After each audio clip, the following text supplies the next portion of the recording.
오늘은 회개하지 않으면 이와 같이 망하리라는 제목으로 말씀을 나누려고 합니다. 우리는 지난주에 사순절 시작이 이제 오늘부터인데 첫 번째 주일로서 사순절 절기는 어느 때보다 있잖아요. 나의 영혼을 돌아보는 시간입니다. 이게 교회력으로 한 400년경에 지키기로 시작한 이 절기인데 우리가 지난주에 누가복음 12장 54절부터 59절에 십자가로 가는 길에서라는 제목으로 예수님은 사람들에게 날씨는 분별하고 너희들의 감정은 분별해도 자기 자신의 영적 시대, 자기 자신의 은혜의 시대, 구원의 시대는 분별하지 못한다며 시대를 분별하라. 그리고 옳고 그른 것을 판단할 줄 아는 자가 되라. 주님 다시 오시기 전까지 죄의 빛을 반드시 해결하기를 힘써라. 그래서 주님과 함께 걷는 이 지금 나올 시간에 화해해라. 왜냐하면 우리들은 죄에 대한 값을 치를 능력이 없습니다. 죄를 지을 줄은 알아도 그 죄를 해결할 능력은 우리에게 없다는 거예요. 그래서 반드시 해결하기 위해서는 주님이 이 땅에 계실 때에 반드시 하라는 거예요.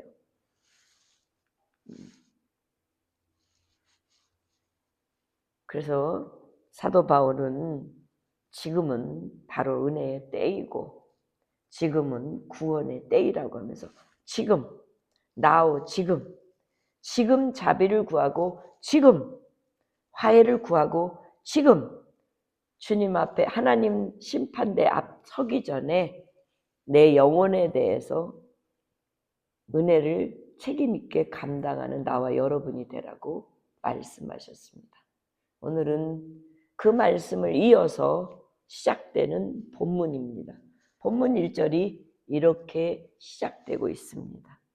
그때에 마침 이 하나님께서 우리 보고 철저하게 깨어서 내 영혼을 위해 구원을 준비하고 하나님 나라의 영적인 삶을 살라고 부탁하는 그때에 두어 사람이 와서 베드로에게 빌라도에 있었던 일들을 얘기합니다. 예수께 와서 충격적이고 참 참혹한 사건입니다. 빌라도가 유대인들이 제사를 드리고 있는 갈릴리 사람들을 제사를 드리고 있는 상황에 죽였다는 겁니다. 이런 종류의 사건들은 당시 식민지 통치자인 로마 총독과 비식민지인 백성인 유대인들 사이에 흔히 발생되어지는 인명살상극입니다. 그래서 역사가 요세푸스는 어떤 유월절 제사 때에는 3,000명이라는 유대인들을 제단에 바쳐지는 짐승처럼 학살당한 적도 있다고 기록하고 있고 또 어떤 유월절은 무려 2만 명이나 되는 유대인들이 학살당한 적이 있다고 역사가 요세푸스는 기록하고 있습니다. 이런 끔찍한 이야기를 왜 예수님께 했을까? 참 의도가 참 대단하죠. 왜 굳이 안 해도 되는 이 얘기를 예수님께 와서 했을까? 이 사람의 의도는 과연 무엇일 것 같습니까? 여기에 굉장한 이 사람들뿐만 아니라 이 사람들의 심리처럼 우리도 똑같은 이런 자들처럼 주님 앞에 설 때가 참 많습니다. 그래서 주님이 가타부타 그 사람들의 심리에 어떤 지적이나 어떤 판단이나 가지고 온 그들의 그 충족을 위해 대답하려고 하지 않으셨습니다. 그냥 이 말은 그냥 이그노하고 이렇게 대답하셨어요. 너희는 말이야 그러니까 속을 많이 들여다보신 겁니다. 그러니까 주님이 보신 것은 여러분 학문이 아닙니다. 지식을 요구한 것도 아닙니다. 주님이 바라는 거는 뭐냐면 여러분 영적인 눈이에요. 영혼을 살리는 거란 말이에요. 여러분 성경을 왜 봅니까? 여러분 영혼 구원받기 위해 성경을 보지 않습니까? 여러분 교회에 왜 나옵니까? 여러분들의 것들을 과시하기 위해서? 내가 가지고 있는 물질을 다른 사람들에게 많다고 비교하기 위해서? 여러분 영혼 구원하러 교회에 나오셔야 되는 것이 마땅한 겁니다. 주님이 이렇게 말씀하십니다. 너희는 이 갈릴리 사람들이 이같이 해받음으로 즉 빌라도의 그 권위, 능력, 그 힘으로 죽음을 당하는 그 사람들이 그 사람이 지었던 죄 때문에 그렇게 받는다고 생각하느냐? 아니야. 그 사람들 죄나 너희 죄나 똑같아. 아, 이 사람들이 지금 의도가 뭐냐? 자기는 이 사람들처럼 안 죽었기 때문에 자기는 좀 의롭다고 생각했다라는 거예요. 그러면서 뭐라고 그러시냐면 너희에게 이르노니 아니다. 너희도 만일 회개하지 않으면 다 이와 같이 망하리라. 어느 한순간 어느 날 갑자기 죽음이 올지 몰라 그 죽음과 함께 영원히 멸망으로 망하는 길밖에 없다. 너희도 똑같다. 그러면서 이어서 본문 4절에 이렇게 말씀하세요. 4절에 보면 실로암에서 망대가 무너져 치워 죽은 주님이 이 사람들은 지금 빌라도가 제단을 드리는 이들의 피를 섞었던 것처럼 우리 주님도 역사적으로 실로의 망대가 무너져서 치워 죽은 사람의 이야기를 들고 나왔습니다. 실로암 망대가 무너져 18명이나 죽었다는 이야기입니다. 그러면서 그들보다도 너희들이 죄가 더 있는 줄 아느냐? 그 사람보다 너희들이 죄가 더 있는 줄 아느냐? 그러면서 본문에 또 연속적으로 거듭 2번이나 너희에게 이르노니 아니다. 너희도 회개하지 않으면 이와 같이 망할 거다. 반복해서 강조했다는 것은 주님의 이 말은 그날 새겨듣지 않으면 여기에 끝 단어 망한다는 거예요. 성경은 죽음을 죄가 많고 적다라고 하는 차이에서 오는 것이 아니라고 분명히 말씀하고 있다는 거예요. 여러분 히브리서 9장 20절에 보면 인생은 한 번 죽는 것은 정한 것이라고. 그러니까 그 사람이 많이 가졌던 적게 가졌던 그 사람이 지식이 많든 적든 그 사람이 믿음이 있든 없든 그 사람이 기독교를 믿었던 그 사람이 천주교를 믿든 it doesn't matter. 모든 인간은 딱 정해져 있어요. 죽음이라는 그 앞에는 어느 누구도 피할 수 없이 정한 것이로되 그 후에는 심판이 있겠다는 거예요. 그래서 죽음은 어떻게 죽느냐의 문제가 아니라 죽음 후에 내가 누구 앞에 서서 심판을 받느냐가 더 중요하다는 말씀을 오늘 주님은 거듭 강조하면서 바로 너희들도 회개하지 않으면 이와 같이 망하리라 하셨던 거예요. 사랑하는 성도 여러분, 예수님께서 말씀하시는 건 죽음은 죄의 결과로 누구나 어떻게 죽든 죽음의 종류가 아니라 인간이면 누구나가 동일하게 찾아오는 죽음 앞에 서는 그것을 기억하라는 거예요. 교통사고와 같은 다양한 사고로 끔찍하게 죽는 사람도 있고 잘 믿는 사람도 못 믿는 사람도 돈을 가지고 있는 능력 있는 사람도 없는 사람도 교통사고는 또 비행기 타고 떨어져서 죽고 다양하게 끔찍하게 죽습니다. 그래서 성경은 말하기에 죄가 많고 적음의 유모가 죽음은 상관이 없다는 거예요. 나는 괜찮겠지. 나는 안 죽어. 나는 오래 살 거야. 이렇게 저렇게 죽지 않을 거라고 하는 거는 망상이라는 거예요. 그리고 자기는 그렇게 막 63빌 아니 우리 미국에 그 뉴욕에 있는 그 쌍둥이 빌딩이 무너질 때 그때에 처절하게 부르짖고 그 매달렸다 떨어지는 그 사람처럼 나는 안 될 거야 라고 할 수 있는 사람이 아무도 없다는 거예요. 그래서 죄는 내가 어떻게 죽느냐의 죽음에 따라 죄에 따라 결과가 아니야. 중요한 것은 내 영혼이 하나님을 만나 구원을 얻어 영원히 살 수 있느냐 아니면 영원히 죽느냐의 심판대 앞에서 결정하는 그거를 기억하라는 거. 그래서 로마서 3장 23절에는 뭐라고 말씀하십니까? 모든 사람은 죄를 범하였기 때문에 하나님의 영광에 이르지 못하니라. 보니까 죽는다는 것은 죽음은 죄를 짓고 그대로 하나님을 믿지 않으면 하나님의 영광에 이르지 못하는 거구나. 그래서 모든 사람이 죄인이에요. 남녀노소 없이. 그래서 죽음은 다 똑같이 오는 거예요.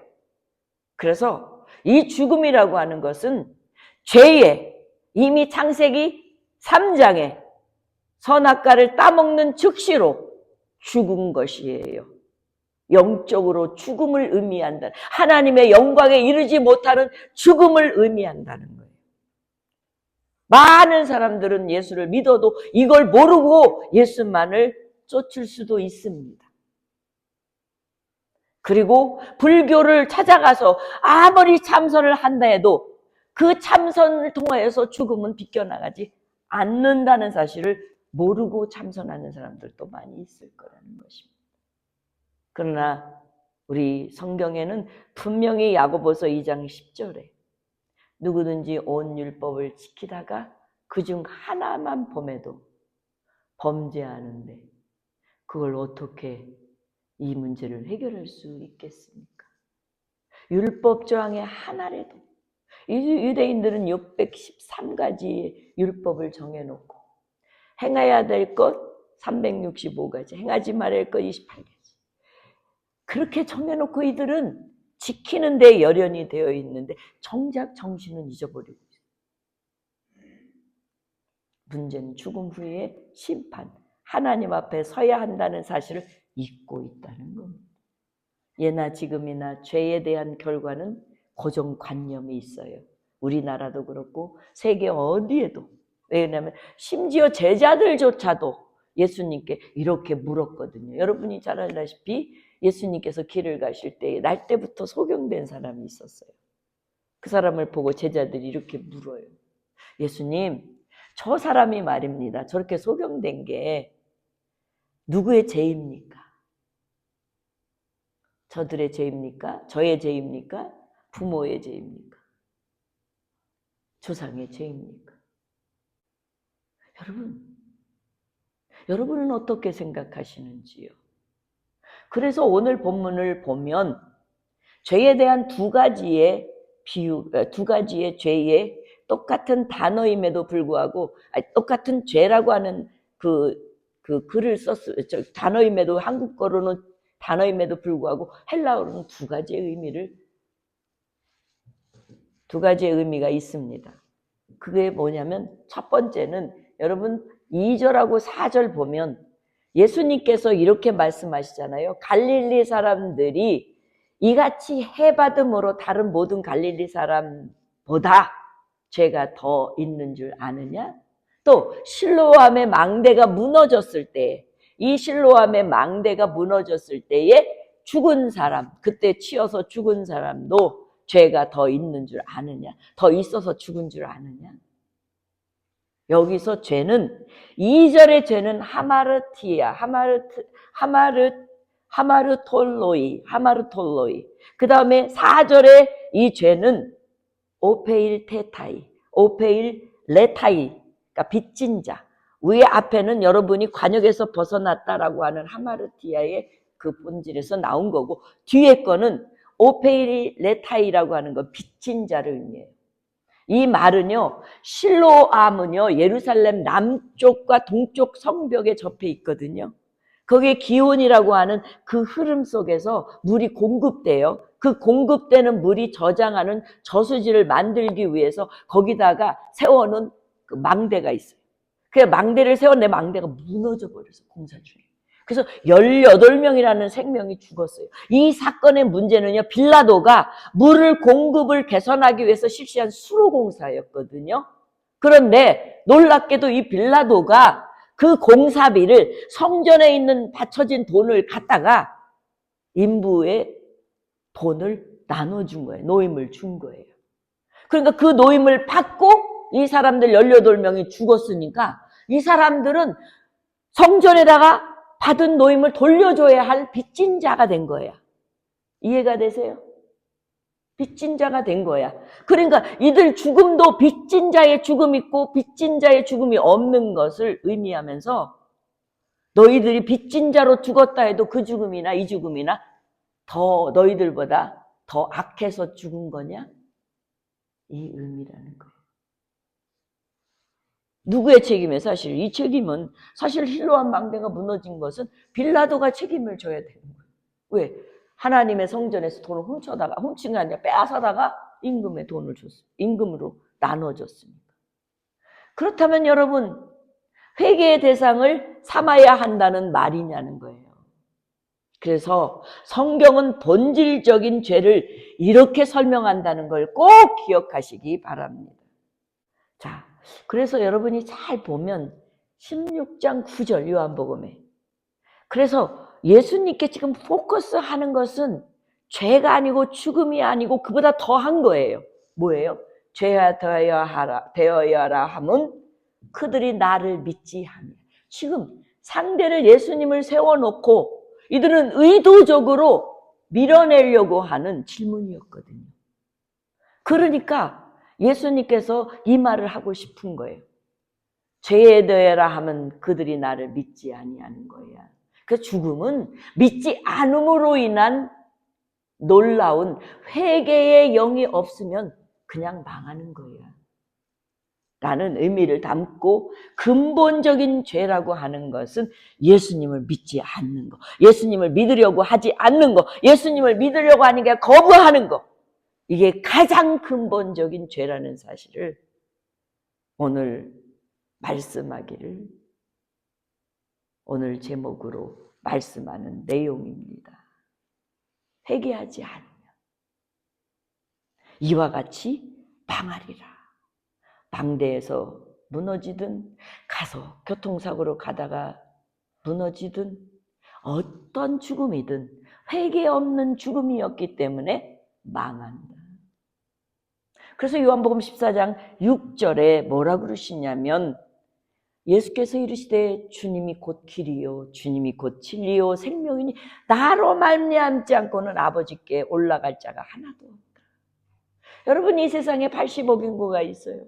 이 80억 인구를 예수님을 믿지 않고 하나님의 나라 갈 사람은 한 사람도 없습니다. 여러분 믿으십니까? 이걸 여러분이 믿어야만이 오늘 이 정말 회개하지 않는 망하는 길을 제대로 꿰뚫을 수 있는 믿음의 영적인 분별력이 생길 줄 믿습니다. 주님의 구원의 길이 유일하게 예수 그리스도밖에 없기 때문에 이것을 거부하는 이들에게는 더 이상 회개가 없는 이들에게는 결국은 망하는 것과 똑같이 된다는 거예요. 그래서 사도행전 4장 12절에 보면 다른 이로서는 구원받을 수 없나니 천하 사람 중에 구원을 받을 만한 다른 이름을 우리에게 주신 적이 없다. 오늘날 많은 사람들은 성경을 많이 읽고 성경을 옆에다 껴오고 성경을 많이 배워서 성경에 대한 지식도 풍성한데 이 가장 원리인 예수 그리스도를 통해야지만이 영원한 나라를 갈 수 있다는 이 생각을 자꾸 잊어버려요. 근데 여기에는 분명한 이유가 있습니다. 예수님은 의도적인 질문을 가지고 공경을 빠뜨리려고 이들이 왔다 할지라도, 가장 치명적인 죄일지라도 자기를 인정하지 않고 합리하고 있는 이들, 너무나 불쌍하죠. 오늘도 전도하러 다니면 이런 사람들 되게, 나 예수님 믿어요. 옛날부터 30년 전, 50년 말 대화해보면, 몇 마디 대화해보면 믿음이 꽝이야. 그런데도 자기는 믿는다고 그래. 자기 합리화해. 하나님이 내가 너 믿는데, 내가 너를 내 자식이 하라고 주님한테 들었냐는 거예요. 난 묻고 싶은 게 이런 거예요. 난 여러분들에게 묻고 싶어요. 여러분 교회 오시면서 내가 과연 하나님의 자녀라고, 하나님이 나한테 내가 너 자녀야 라고 듣고 계시냐는 거예요. 그 옛날에 10년 전에 들었다고 지금까지 듣는다고 생각하는 착각의 합리 속에 아니라, 오늘 또 나는 주님이 나에게 말씀으로 네가 내 자녀야 나느냐는 거예요. 그래서 주님은 다시 얘기합니다. 너희에게 이르노니 아니라 너희도 만일 회개하지 않으면 다 이와 같이 망하리라. 여기서 망한다는 의미는 예수님을 받아들이지 못함으로 인하여, 믿지 못함으로 인하여 오는 심판이요, 멸망이요, 하나님과의 영원한 관계 단절이라는 사실. 그럼 여기서 이와 같이라는 뜻은, 이와 같이라고 하는 헬라어는 호모이오스. 호모이오스는 이 두 가지 의미를 담고 있어요.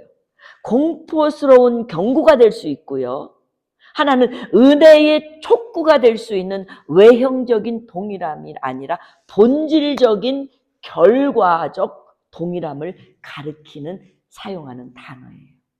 그러니까 이 말은 다시 말하면, 너희도 회개하지 않으면 갑작스럽게 준비되지 않는 그들의 상태처럼 하나님 앞에 서게 되지 않는 결과를 맞을 수 있고, 서게 될 결과를 맞는 것을 될 수도 있다는 거. 그러니까 중요한 건 회개라는 거예요. 그래서 이 본문의 팩트는 회개입니다. 리펜트입니다. 그래서 이와 같이라고 하는 공통점은 그들이 돌이킬 기회, 회개할 기회 없이 인생이 끝난 후에도 소용이 없는 영원한 심판에 이르게 된다는 의미예요. 마치 이것과 똑같아요. 여러분이 누가복음 16장 19절에서부터 31절에 보면 부자와 나사로의 이야기를 알 수 있어요. 나사로가 먼저 죽잖아요. 뭐 잘 못 먹고 그냥 더러운 찌꺼기만 먹었으니 오래 살 리가 없겠죠. 일찍 죽고, 부자도 역시 가는 길, 모든 사람이 가는 길 죽었어요. 근데 죽고 나니까 자기는 상상도 못한 일이 벌어졌어요. 이건 예수님이 비유예요. 벌어졌는데, 자기가 늘상 거렁뱅이 하는 나사로는 아브라함의 품에 고요하게 물이 철철철철 흐르고 먹을 거가 풍성한 곳에 아주 편한 모습으로 있는 거예요. 자기는 너무 뜨겁고 견디기가 어려운 거예요. 숨쉬기조차도 힘든 거예요. 그래서 아브라함이여, 아브라함이여, 내가 그 옆에 있는, 아브라함 옆에 있는 나사로를 아는데, 그 나사로한테 그 손가락 하나로 그 흐르는 물 한 방울 딱 찍어서 내 혀끝을 좀 사늘하게 해줄 수 없을까요? 그때 아브라함이 너와 이곳에 사이에 구렁텅이가 있어서, 커다란 구덩이가 있어서 넘어갈 수도 없고 갈 수도 없고 올 수도 없는 곳이다. 그때 이 부자는 깨달았어요. 그래요. 나는 이렇게 살아있을 때 몰랐는데. 그러니까 아브라함, 아브라함이요, 내 형제가 아직도 저 땅에 살고 있는데, 저 땅에 내 형제에게 이런 곳이 있다고 좀 알려주시면 안 될까요? 하면서 나사로를 살려서 좀 보내주셔서 이곳에 있다고 좀 알려주시게 해달라고 하니까 뭐라고 하신지 아세요? 아브라함이 모세와 선지자들에게 듣지 아니하면 비록 죽은 자가 가운데에 살아나는 자가 있을지라도 고난을 받지 아니하리라. 절대 고난받지 않고 돌아오지 않을 거라는 거예요. 야, 이 말은 정말 무서운 거예요. 사랑하는 성도 여러분, 예수님은 우리를 망하지 않기 위해 끊임없이 지금 예루살렘을 향하여서 9장부터 19장까지 걸어갈 판이에요.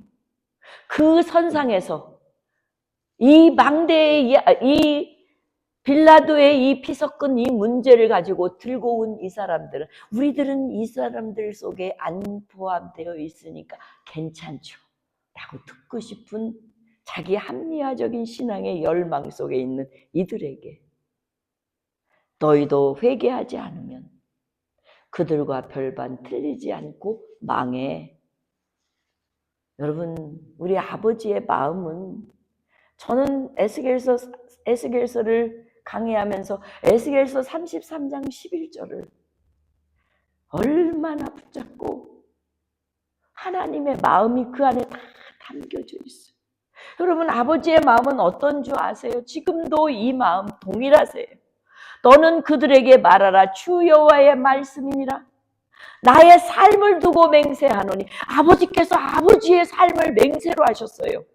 나는 악인이 죽는 것을 기뻐하지 아니하고 악인이 그 길에서 돌이켜 떠나 사는 것을 기뻐한다. 이스라엘 족속아, 돌이키고 돌이키라. 너희 악한 길에서 떠나라. 어찌 죽고자 하느냐.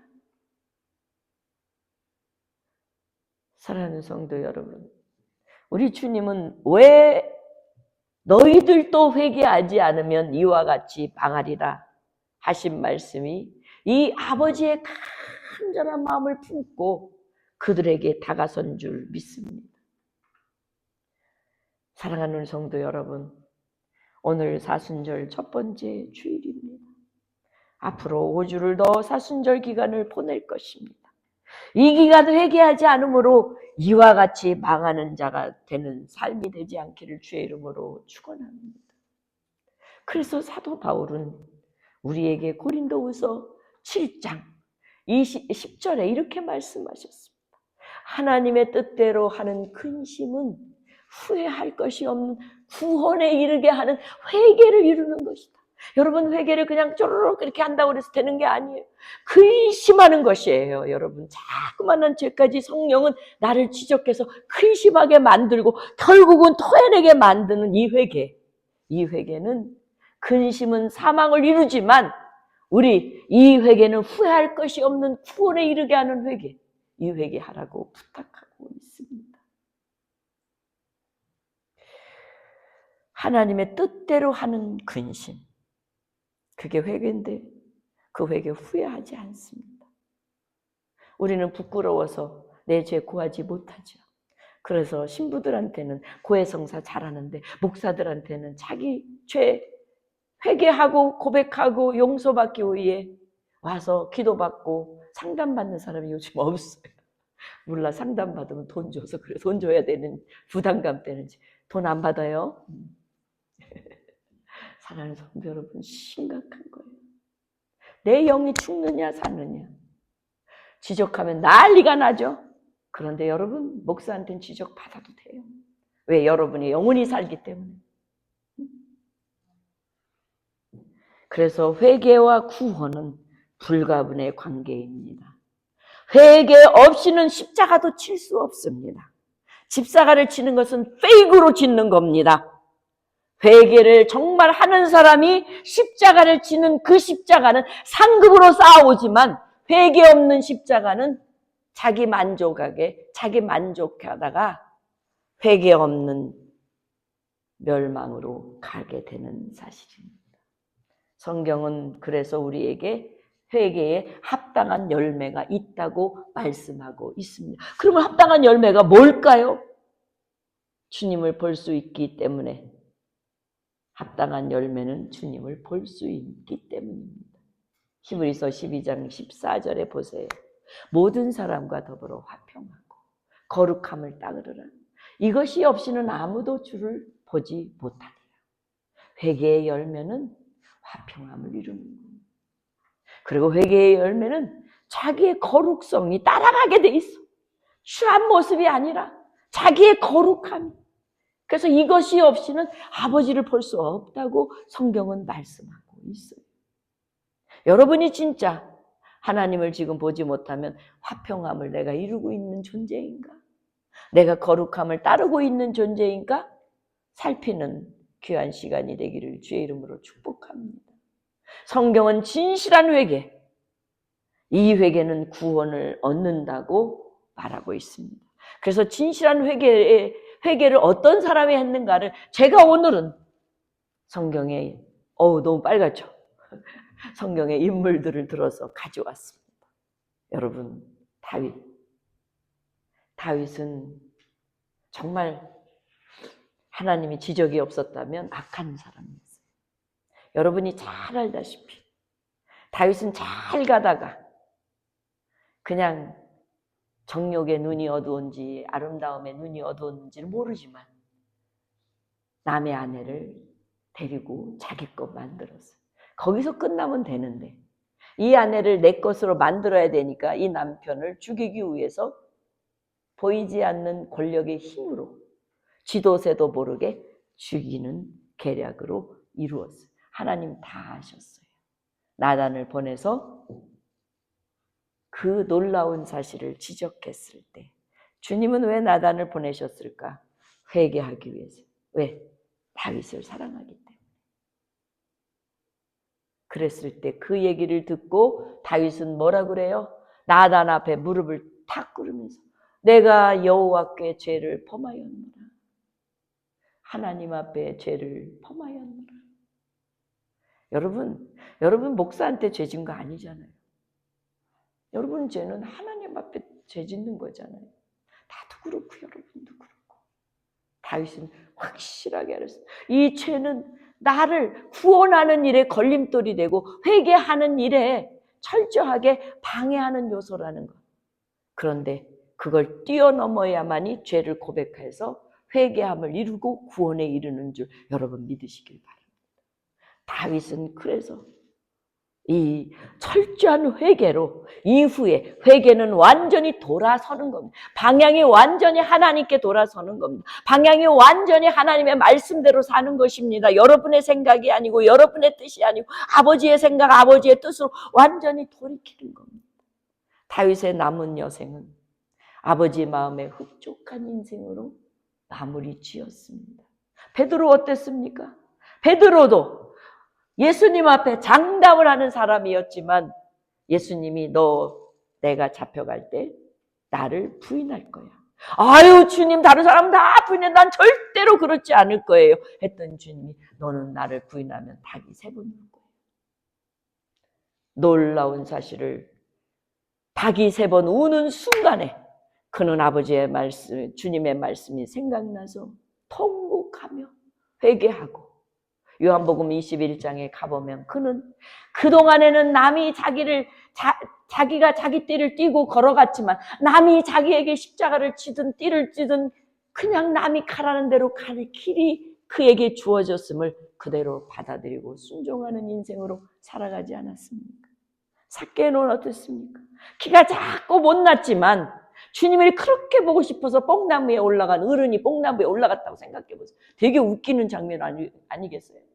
뽕나무에 올라가서 예수님을 만나자마자 예수님께서 집에 유행했다니까 신나가지고 가면서 이런 얘기를 해요. 주님, 내 소유 절반을 가난한 자들에게 주겠고 만일 누구에게 내가 속였다는 것이 있고 빼앗겼다는 것이 있으면 내가 그들에게 4배나 갚겠습니다. 이러고 그러니 주님이 내가 너 집에 오늘 구원에 이르겠다. 이 회개에 반드시 열매가 있어야 됩니다. 회개는 희생이 들어가고 회개는 철저한 고백이 창피함도 있고 여러분 자존심도 상하고 이런 것도 있을 수 있지만 중요한 건 구원을 이루는 열매가 있다는 거예요. 당자는 어떻습니까? 당자도 역시 아버지 거 다 허랑방탕하게 썼지만 아버지께로 돌아간 터닝 포인트한 이것 때문에 이의 인생이 바뀌어지지 않습니까? 진정한 회개는 바로 돌이키는 겁니다. 그래서 제가 이들의 회개의 핵심을 3가지로 정리해 보았습니다. 첫 번째, 이들의 죄의 회개는 깨달음입니다.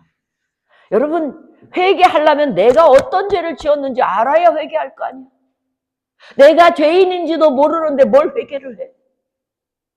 그래서 가장 중요한 거, 하나님을 믿지 않는 죄라는 사실을 인정하는 사람만이 회개를 뚜루할 수 있습니다. 그래서 회개의 핵심적인 요소가 깨달음입니다. 두 번째는 돌이킴이에요. 주님을 만나고 죄를 인정하면 이제는 다시 죄의 길을 서지 않도록 시편 1편 1절에서 6절처럼 돌이키는, 방향을 바꾸는 삶이 돼야 되는 거예요. 이게 열매예요.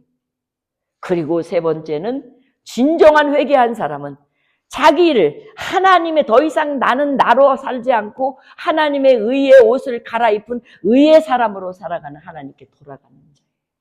의탁하는 자예요.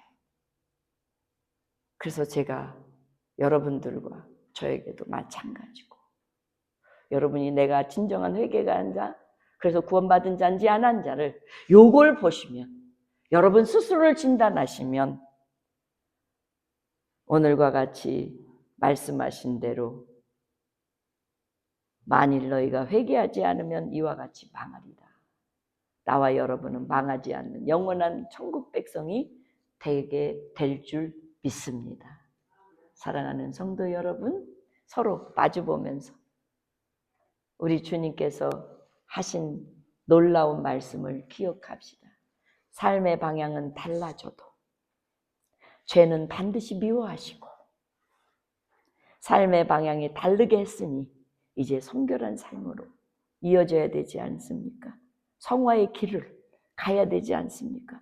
나이만 탓하지 말고 여러분의 영적인 성화의 길을 걷느냐.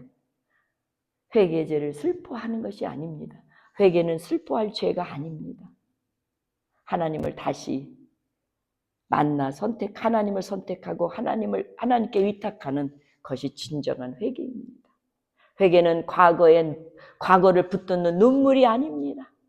오늘 지금 하나님께로 향한 발걸음이 회개입니다. 회개는 그래서 복음의 시작이고 새 생명이 시작입니다. 신분의 변화입니다.